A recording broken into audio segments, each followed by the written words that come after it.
Hello, good evening and welcome to NDTV. I am Ankit Tyagi. Our top focus this evening on Sunday. The great gesture and the welcome that Prime Minister Narendra Modi received today has been the talk of the town. The Prime Minister got a special welcome at Papua New Guinea on Sunday when he arrived to host the third summit of the Forum of Indian Pacific Island Cooperation, FIPIC, welcoming Prime Minister Narendra Modi, who is the first Indian Prime Minister to visit Pacific Island nation.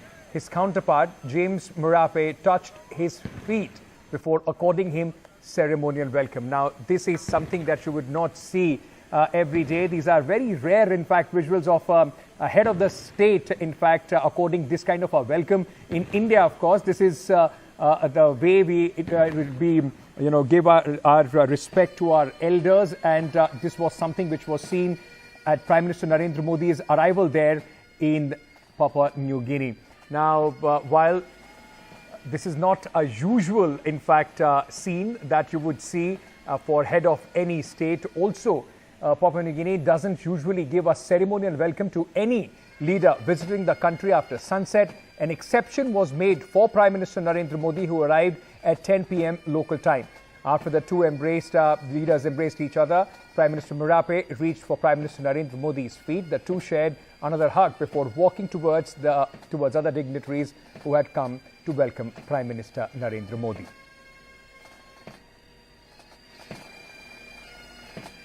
Yesterday as well at the Quad Summit, a special bonhomie was on display between the world leaders. In fact, the leaders of the four countries who are the members of Quad. President Biden of the United States asked Prime Minister Narendra Modi for his autograph as he is too popular. He in fact said that you are causing me a real problem. Next month we have a dinner for you in Washington. Everyone in the whole country wants to come from movie stars to relatives. I have run out of tickets, getting phone calls from people I have never heard of before, adding that Prime Minister Modi has made significant impact on everything, including Quad, stressing on how Prime Minister Narendra Modi has made a difference. How big is this gesture, and how should it be looked in terms of India's diplomatic prowess and Prime Minister Narendra Modi's personal, in fact, popularity as well? I'm being joined at this moment by Sasindran Motvil, MP, Governor, West Bengal, Britain Province of West New Britain Province of the Papua New Guinea.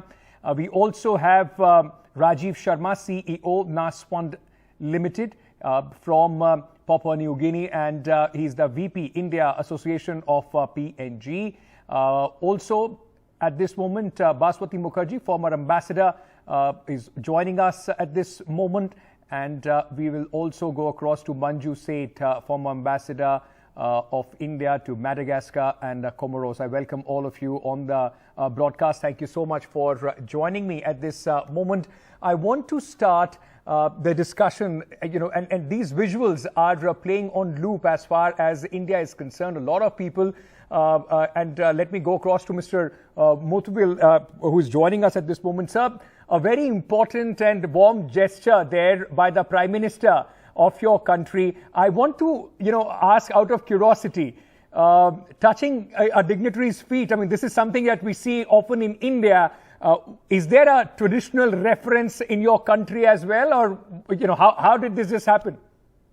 Actually, it is a very, very rare gesture. I mean, we do have, but not really, exactly touching the feet, but they go down to the knee or leg. But this gesture of Prime Minister, even I never expected that Prime Minister Marape to do this gesture. We were talking about, generally we give respect to our elders, like when we see our parents, grandparents or teachers, we do that. And of course, the Prime Minister heard about it. I never thought he would do that gesture to Prime Minister Modi. And we were so happy that he has accorded that the highest respect as we Indians can recognize. Touching the feet is we only do it to elders or teachers or gurus, and which our Prime Minister have done this one. So the Indian community here, the diaspora here is extremely happy and talking about it. And I'm sure our people in India also will be talking about this. Well, absolutely. I mean, this is something this is the talk of the town today. A very, very rare, in fact, between two head of the states, this kind of a gesture. We've seen warm handshakes and hugs, but the head of a state bowing down, touching our Prime Minister's feet. I mean, this is something that possibly the highest respect that he could have bestowed. Is there something, was there any brief to the Prime Minister? Did he know about this tradition as far as India is concerned? No, honestly, no. Like, I mean, we do have certain customs, but it was really, like I said, unplanned. But he knows that there is this kind of gesture. We were just talking about it. But generally, Prime Minister was ready to give a hug. But I never expected personally that he's going to touch the feet, which he did for one of our founding father, former Prime Minister here, late Grand Chief Sir Michael Somare. He used to do it it's a very huge respect, as a gesture of respect. They do it, but it's very rarely. It's a rare sight in PNG that everybody does these things. So right. I'm just going to come back to you, sir. Baswati Mukherjee, if I may bring you in, I'm sure, and it was visible, the Prime Minister was also for a moment, he was not expecting this. I mean, Prime Minister Narendra Modi has almost made it a trademark, the Modi hug, as far as his diplomacy is concerned. But another head of the state, in fact, touching his feet, this was something that was unexpected for the Prime Minister. How do you explain this in diplomatic terms? Does it tell you that in this area where the Pacific Island nations, where there has been a lot of Chinese influence, does it tell you the newfound respect, the newfound status of India? But absolutely, Ankit, one must remember that it was under Prime Minister Modi that we made the first substantial diplomatic outreach to the Pacific Island community. This was much overdue. We have very strong cultural, historical links and a shared colonial heritage too. And the Pacific Island states actually have a large number of votes also in the UN General Assembly, and have always supported our candidature for permanent membership to the Security Council. It took so many years for an Indian Prime Minister of the stature of Prime Minister Narendra Modi to come to Papua New Guinea and to be received in this manner, which is most touching. I agree with you. The Modi hug, of course, is well known all over the world. But for the head of state of PNG to try and touch our Prime Minister's feet was very touching, and it demonstrated how much the people of Papua New Guinea and the Pacific Island community were touched by the gesture of Prime Minister coming a little late in the evening. They have their protocol which says that after sunset, there is no ceremonial welcome. They made that exception. The Prime Minister went himself. He tried to touch his feet. We see here the visuals of the Prime Minister moving among the wonderful, warm welcome of the Pacific Islanders. So it also demonstrates, Ankit, that apart from the gesture to our Prime Minister, how much India has arrived on the international scene. That today, when our Prime Minister goes, he is welcomed by the most powerful nations in the world, their heads of state.